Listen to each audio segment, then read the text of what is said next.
Assalamualaikum warahmatullahi wabarakatuh. Sahabat-sahabat dimanapun Anda berada, jumpa lagi dengan saya Adrian Syah Aswaja. Kembali lagi saya akan menjelaskan ya tentang amalan-amalan yang bisa mendatangkan rezeki yang berlimpah. Kali ini saya sudah berdasarkan kesepakatan ya dari grup Telegram. Nanti bisa sahabat-sahabat lihat grup Telegram yang ada di bawah, itu bisa masuk semuanya ke situ. Nah, kesepakatannya untuk membahas tentang bagaimana caranya kita duduk saja itu dapat rezeki. Jadi rezeki datang. Artinya kita menjadi seorang pengangguran, bukan seorang pekerja keras, bukan seorang pekerja cerdas, tapi kita bisa mendapatkan kekayaan.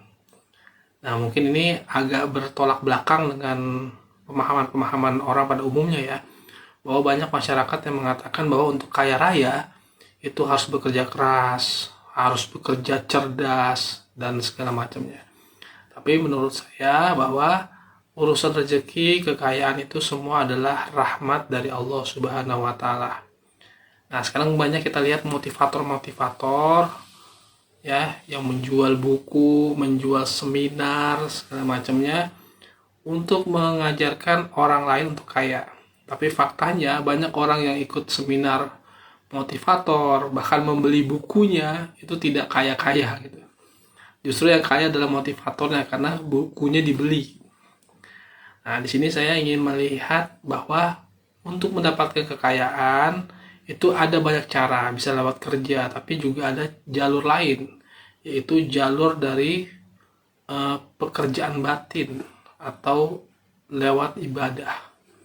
Banyak tokoh-tokoh ya yang modern atau bisa dibilang liberal ya yang menolak pemahaman ini karena disebutnya fatalisme. Tapi saya berhasil membuktikannya dan beberapa orang juga berhasil membuktikan gitu. Nah, kembali lagi ya, ini saya bukan mengajarkan sahabat-sahabat untuk hidup malas, tidak mau bekerja. Bekerjalah sesuai dengan keinginan sahabat-sahabat. Bekerjalah untuk mengeluarkan potensi gitu. Tapi jangan bekerja dijadikan sebagai keyakinan bahwa dengan bekerja itu kita akan kaya. Karena banyak orang yang bekerja tapi tidak kaya-kaya. Tapi ada orang yang tidak bekerja, pengangguran, dia bisa kaya raya. Artinya kaya atau tidak itu adalah atas dasar rahmat Allah Subhanahu wa Ta'ala.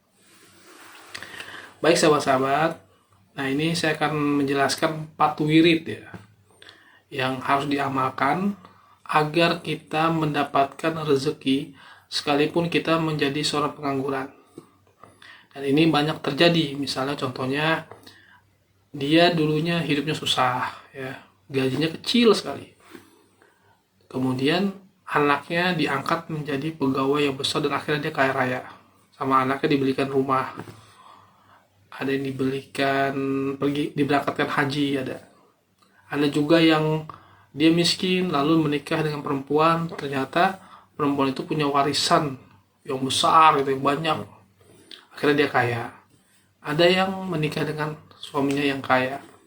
Tapi itu jangan di ini ya, jangan diduga-duga gitu. Karena kalau semakin diduga-duga belum tentu dapat gitu. Tapi kita pasrahkan dengan Allah, ini arahnya dari mana gitu. Nah, itu. Jadi kita tetap bekerja tapi tujuannya untuk mengeluarkan potensi dalam diri kita. Kan sayang kalau potensi tidak dikeluarkan. Contohnya ada orang bakat jadi public speaking. Kan sayang kalau dia tidak menjadi seorang MC itu. Nah, dia juga harus jadi MC. Ketika orang punya bakat bermusik ya, kan sayang kalau tidak dikeluarkan bakatnya, maka dia jadi seorang pemusik. Ada juga yang punya bakat misalnya menulis atau paham matematika, senang matematika. Kan sayang kalau tidak dikeluarkan bakatnya atau potensi yang ada dalam dirinya. Nah, itu jadi tujuannya itu aja, bekerja untuk mengeluarkan potensi. Sedangkan rezeki itu dari arah yang tidak diduga-duga. Begitu juga atlet misalnya. Jadi di sini harus kita pahami bahwa rezeki dari Allah, sehingga nggak boleh tuh ada orang tua bilang, ah kamu kuliah ini, ntar masa depannya nggak jelas, kamu kerja ini, masa depannya tidak jelas. masa depan itu tidak ada hubungannya dengan pekerjaan. Masa depan itu hubungannya dengan rahmat Allah. Nah, baik atau tidaknya itu adalah rahmat Allah. Nah, disinilah kita mencari rahmat Allah agar turun kepada kita. Ya, bagaimana kita berikhtiar agar rahmat Allah terus mengucur dalam diri kita sehingga terbuka banyak peluang-peluang sehingga kita bisa menjadi kaya. Nah, amalan yang pertama adalah intinya tuh kita harus sholat 5 waktu.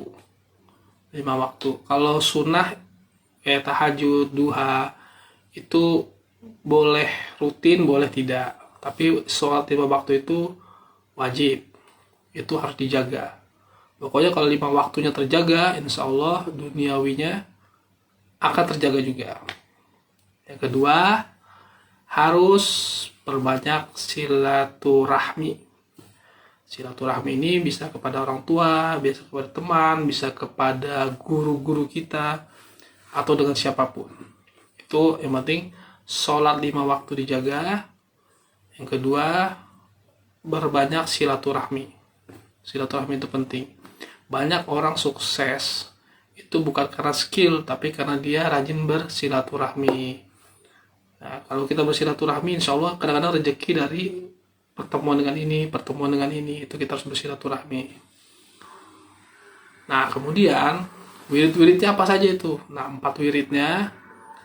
Yang pertama adalah membaca sholawat Jibril. Jadi baca sallallahu ala Muhammad, sallallahu ala Muhammad, sallallahu ala Muhammad. Itu dibaca sebanyak 100.000 kali. Boleh dicicil sehari, misalnya 5 waktu 1000. Jadi setiap sholat 1000. Dan tahajud 5.000, jadi 10.000. Dalam waktu 10 hari sudah 100.000. Atau 2.000 setiap habis sholat. Selesai isya udah 10.000. Atau boleh juga 5.000 di pagi hari, 5.000 di malam hari, 10.000. Atau langsung misalnya 10.000 di malam hari. Nah, itu berbagai macam cara. Atau boleh juga 5.000 jadi 22.000 sehari biar lebih cepat sampai ke angka 100.000. Nah, itu 100.000 kali sholawat Jibril. Setelah selesai 100.000, langsung baca yang kedua adalah istighfar. Istighfarnya astagfirullah, astagfirullah, astagfirullah, astagfirullah. Itu 100.000 kali. Nah, kenapa ya astagfirullah saja? Karena itu lebih ringan ya. Jadi di ucapan itu lebih mudah. Sehingga kita membacanya ringan itu.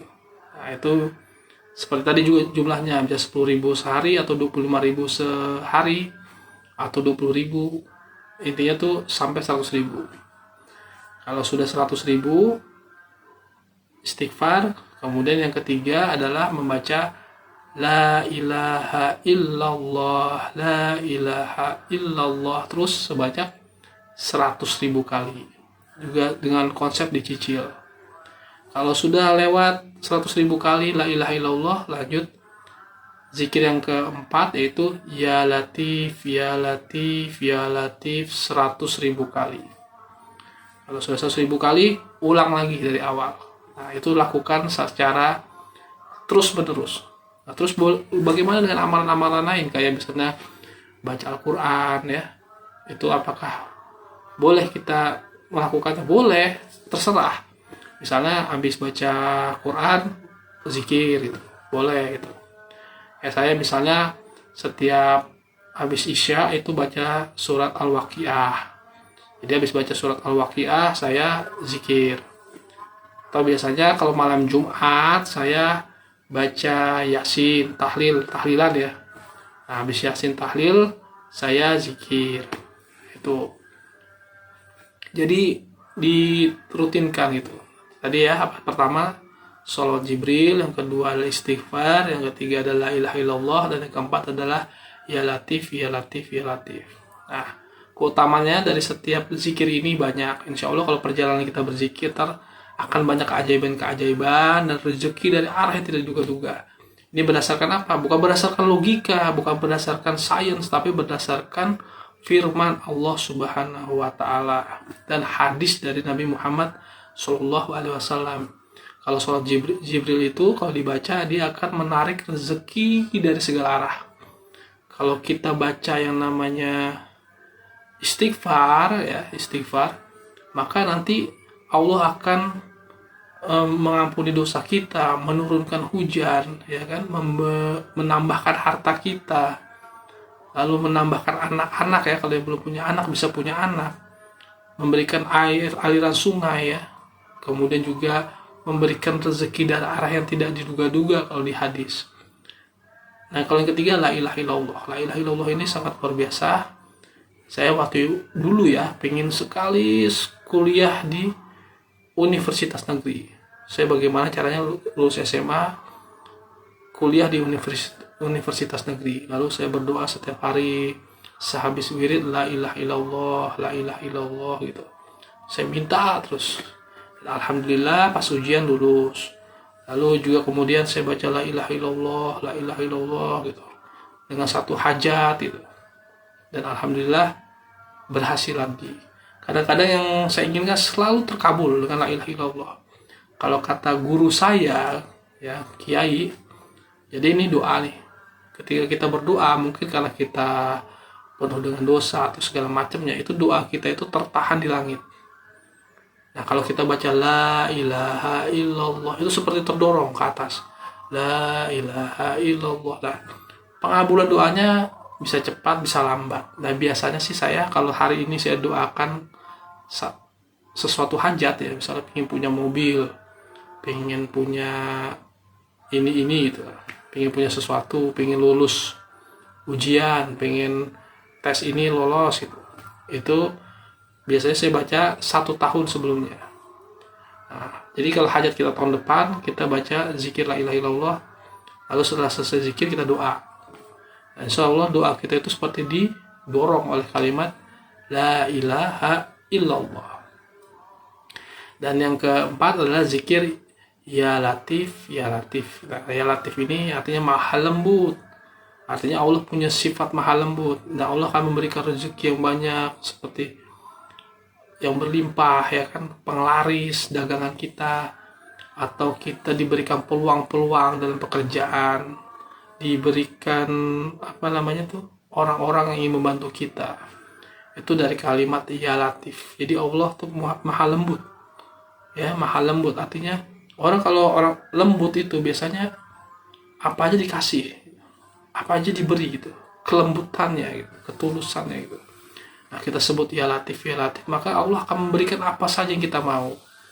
Nah, itu baca 100.000 kali. Jadi dirutinkan saja itu tadi, ya. Kalau ditanya boleh amalan yang lain boleh, tapi yang 4 ini jangan ketinggalan. Baik, itu saja mungkin, semoga bermanfaat. Wallahul muwaffiq ila aqwamit thoriq. Wassalamualaikum warahmatullahi wabarakatuh.